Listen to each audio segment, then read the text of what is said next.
বন্ধ হয়ে যাচ্ছে পায়রা তাপ বিদ্যুৎ কেন্দ্র, এমন দাবিতে টিকটকে একটি ভিডিও প্রায় 3,45,000 ভিউ অতিক্রম করে।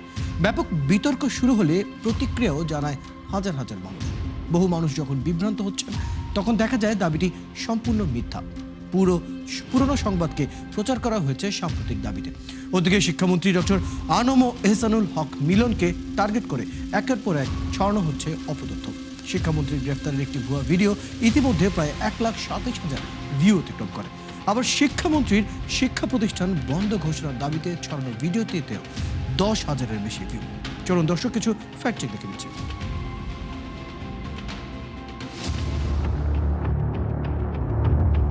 5 জুন পায়রা তাপ বিদ্যুৎ কেন্দ্র বন্ধ হয়ে যাবে, এমন দাবিতে টিকটকে প্রচারিত একাধিক ভিডিও রীতিমতো ব্যাপক বিতর্কের সৃষ্টি করে। ভিডিওগুলোর একটি প্রায় 3,45,000 ভিউ অতিক্রম করে। আবার প্রতিক্রিয়াও আসে 7,000-এর অধিক। তবে রিউমার স্ক্যানার টিমের অনুসন্ধানে দেখা যায় বিভ্রান্তিকর দাবিটি সম্পূর্ণ ভুয়া। ভিডিওগুলো 2023 সালের পুরনো সংবাদ। 2023 সালে কয়লা সংকটে সাময়িকভাবে কেন্দ্রটি বন্ধ হয়েছিল এবং পরে 25 জুন পুনরায় চালু হয়, যা সাম্প্রতিক ঘটনা হিসেবে ছড়ানো হয়েছে। ওদিকে সামাজিক যোগাযোগ মাধ্যমে শিক্ষামন্ত্রী ডক্টর আনম এহসানুল হক মিলন গ্রেফতারের দাবিতে প্রচারিত ভিডিওটিও সম্পূর্ণ ভুয়া ও বানোয়াট। টিকটকে ভিডিওটি ইতিমধ্যে প্রায় 1,27,000 ভিউ অতিক্রম করে। প্রতিক্রিয়াও জানায় কয়েক হাজার মানুষ। অনুসন্ধানে দেখা যায় এটিও সাম্প্রতিক নয়, বরং পুরনো ভিডিওর ফুটেজ। একইভাবে টিকটকে ব্রেকিং নিউজের দাবিতে ছড়ানো হয় হামরোগের কারণে শিক্ষামন্ত্রী আনম এহসানুল হক মিলন সকল শিক্ষা প্রতিষ্ঠান বন্ধ ঘোষণা করেছেন। ভিডিওটি ইতিমধ্যে 10,000-এর বেশি ভিউ পেয়েছে, কিন্তু যাচাই করে দেখা যায় দাবিটি কোনো প্রমাণ ছাড়াই ছড়ানো হয়েছে। এ দাবির পক্ষে গণমাধ্যমে কোনো নির্ভরযোগ্য তথ্য প্রমাণ পাওয়া যায়নি। স্বাস্থ্যমন্ত্রী স্পষ্টভাবে জানিয়েছেন, হামের কারণে স্কুল বন্ধের কোনো সিদ্ধান্ত হয়নি। গুজব এখানেই শেষ নয়। প্রায় সবকটা সামাজিক মাধ্যম ও বেশ কিছু গণমাধ্যমে ইরানের সঙ্গে বৈঠককে কেন্দ্র করে ডোনাল্ড ট্রাম্পের মন্তব্যের দাবিতে একটি বক্তব্য ভাইরাল হয়। ট্রাম্পের সোশ্যাল অ্যাকাউন্ট বা আন্তর্জাতিক কোনো নির্ভরযোগ্য সূত্রে এমন পোস্টের অস্তিত্ব পাওয়া যায়নি, বরং এটি জেডি ভ্যান্সের পাকিস্তান সফরকে ঘিরে ভাইরাল ইন্টারনেট মিমের অংশ হিসেবে তৈরি হয়েছে। দর্শক, আজকের অপতথ্যগুলো যাচাই করতে গিয়ে দেখা গেল জাতীয় ও আন্তর্জাতিক বিভিন্ন ইস্যুকে কেন্দ্র করে ধারাবাহিকভাবে ছড়ানো হচ্ছে নানা গুজব। গুজব ছড়াতে ব্যবহার করা হচ্ছে নানা অভিনব কৌশল। যথারীতি সামাজিক যোগাযোগ মাধ্যমকে টার্গেট করেই ছড়ানো হচ্ছে অধিকাংশ গুজব। এসব গুজবের ফাঁদে না পড়তে সচেতনতার পাশাপাশি সতর্ক থাকার পরামর্শ বিশ্লেষকদের। সায়ক দাস, ৭১। দর্শক, আমরা প্রতিবেদনটি দেখে নিলাম। ইতিমধ্যে জানিয়েছি আজ আমাদের সাথে যুক্ত আছেন জাহাঙ্গীরনগর বিশ্ববিদ্যালয়ের অধ্যাপক মোহাম্মদ ফজলুল করিম পাটোয়ারি। যুক্ত হচ্ছে তার সাথে মোহাম্মদ ফজলুল করিম, আপনাকে স্বাগত জানাচ্ছি আজকের আমাদের এই আয়োজনে। আপনি প্রতিবেদনটি দেখলেন। আমরা প্রতিবেদনে যে ধরনের এখন অপতথ্যগুলো দেখছি, অর্থাৎ প্রথম বিষয়টাই যদি উঠে আনি যে বন্ধ হয়ে যাচ্ছে পায়রা তাপ বিদ্যুৎ কেন্দ্র, এটাকে যদি আমরা একটু বিশ্লেষণ করে বুঝতে চাই, তাহলে জ্বালানি বিষয়ক সম্প্রতি যে ধরনের খবরগুলো পৌঁছাচ্ছে এবং যে ধরনের সংকট বা যে ধরনের সরবরাহ বিপর্যয়ের পরিস্থিতি দেখা যাচ্ছে, সেটাকে অনেকটাই উস্কে দেওয়ার একটি পরিস্থিতি আমরা দেখতে পাচ্ছি এবং অনেকটাই পরিকল্পিতভাবে এটা করা হচ্ছে। পরিকল্পিতভাবে এই জন্য বলছি, কারণ একই ধরনের সংবাদ, একই ধাঁচের সংবাদ, নানা ধরনের জনপ্রিয় বা পরিচিত সংবাদ মাধ্যমগুলোর ডিজাইন, ফটোকাটকে নকল করে এমনভাবে ছড়িয়ে দেওয়া হচ্ছে যাতে সাধারণ মানুষের কাছে তথ্য এবং অপতথ্য আলাদা করা প্রায় অসম্ভব হয়ে যাচ্ছে। এই যখন পরিস্থিতি, আমরা অনেকটাই দেখতে পাচ্ছি পরিকল্পিতভাবে এই ধরনের কাজ করা হচ্ছে। একই সাথে যুক্ত হচ্ছে ডলার খরচ করে বুস্ট করার প্রসঙ্গ। আপনার কাছে জানতে চাই, কি মনে করেন এই ধরনের পরিকল্পিতভাবে যদি এগিয়ে যাওয়া হয়, তাহলে অপতথ্য ছড়ানো কি এখন ব্যবসায়িক হয়ে গেল? অনেকদিন ধরে আমরা ৭১ টিভিকে ধন্যবাদ যে অনেকদিন ধরেই ৭১ টিভি এই অপতথ্য নিয়ে নিয়মিত অনুষ্ঠান প্রচার করে যাচ্ছেন। অপতথ্য আমাদের ছড়ানো বন্ধ করতে হবে কিভাবে, কেন অপতথ্য ছড়ায়, প্রথমে সেদিকে আসি। নাম্বার 1 পয়েন্ট, অপতথ্যগুলো ছড়ানোর মাধ্যমে সে ভিউ বাণিজ্য করেন। দ্বিতীয়ত হচ্ছে যে অপতথ্য ছড়ানোর মাধ্যমে সে এক ধরনের মজা পায়।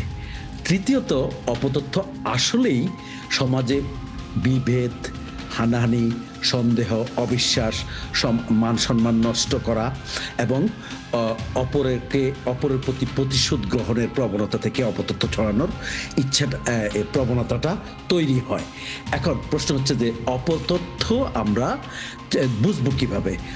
অপতথ্য আমরা যদি বুঝতে চাই তাহলে আমাদের যারা সচেতন মোটামুটি তারা তো বিভিন্ন মিডিয়া, বিভিন্ন সোর্স, বিভিন্ন বন্ধুবান্ধব আলোচনা এবং বিভিন্ন সচেতনতামূলক আলোচনার মাধ্যমে বুঝতে পারি। কিন্তু সাধারণ জনগণের জন্য হয়ে গেছে আমাদের বিরাট সমস্যা। কারণ সাধারণ জনগণ এই অপতথ্যগুলো বিশ্বাস করে এবং নিমিষেই সে শেয়ার করে বসে এবং তাদের শেয়ারের কারণেই শেয়ারের সংখ্যাটা এত বৃদ্ধি পায়। এই যে বললেন যে 1 লাখ বিয়ে হয়ে গেছে, কিন্তু মজার ব্যাপার হচ্ছে যে এই 1 লাখের মধ্যে কিন্তু আমি নেই, অর্থাৎ এরকম অনেক ব্যবহারকারী নেই, কিন্তু চ্যানেলে ফেসবুকের একটা অ্যালগোরিদম বা সোশ্যাল মিডিয়ার অ্যালগোরিদম ফলো করে তারা ওই সংশ্লিষ্ট ব্যক্তিদের কাছে পৌঁছিয়ে দেয় এবং বিয়ে হয়ে যায়। এই ভিউটা সাধারণ মানুষকে আমরা কিভাবে বুঝাবো?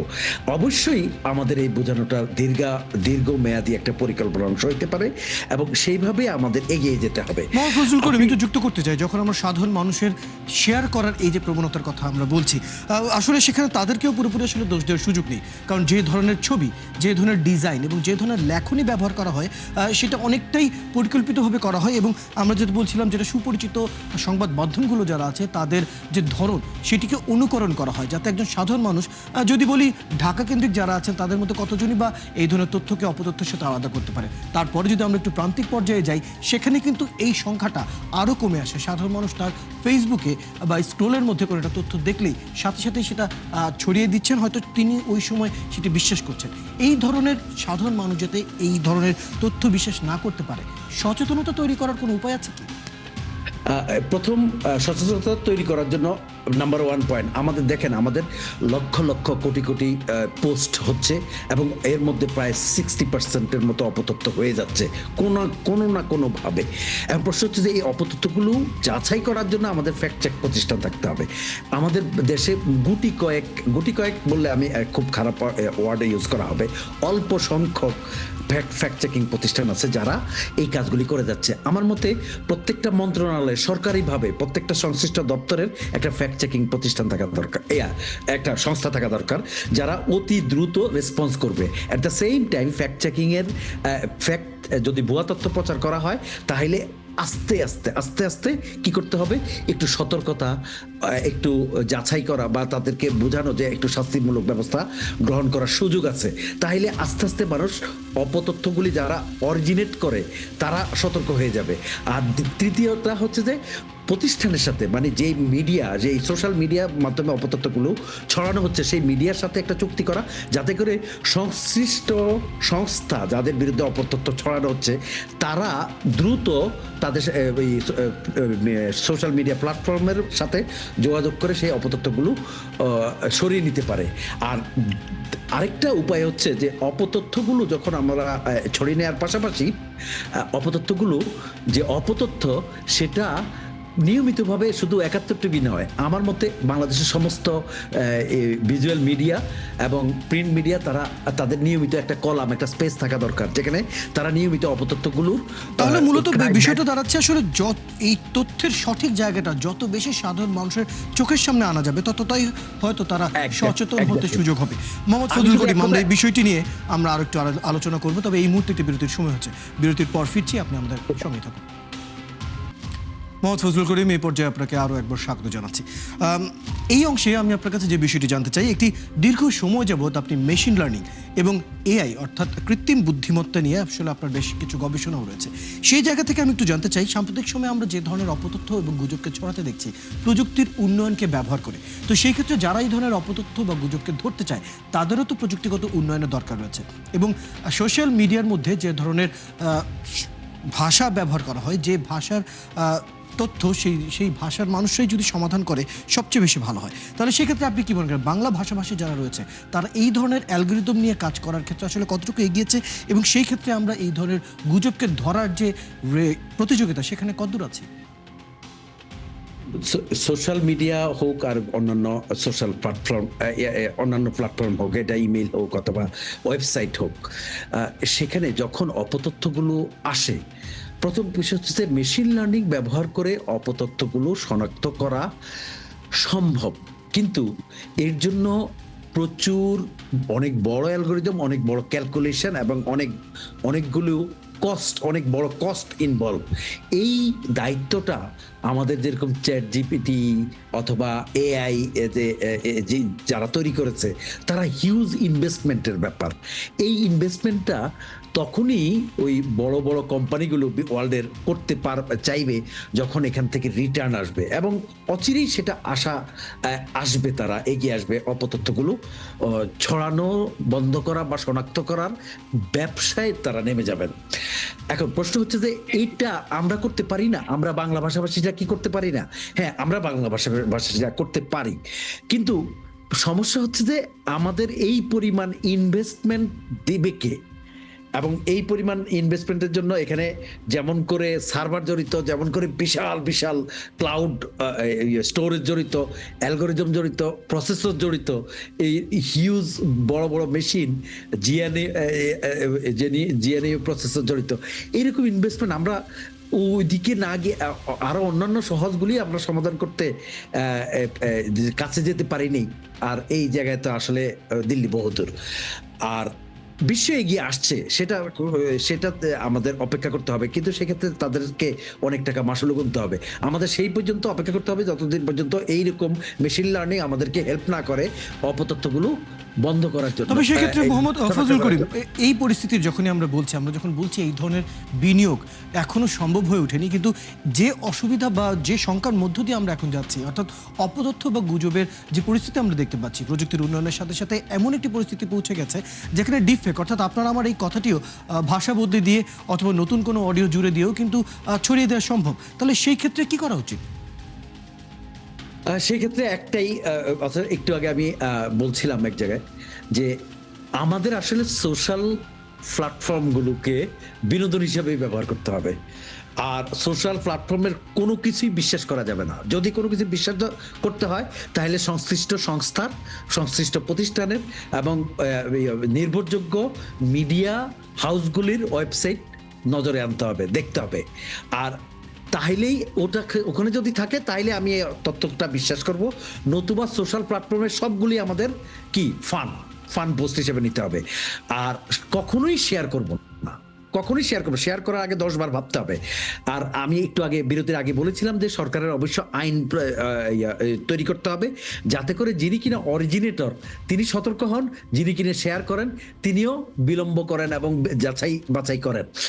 আর মোদ্দা কথা আমি বলবো, সোশ্যাল মিডিয়া প্ল্যাটফর্ম ছেড়ে দিন না।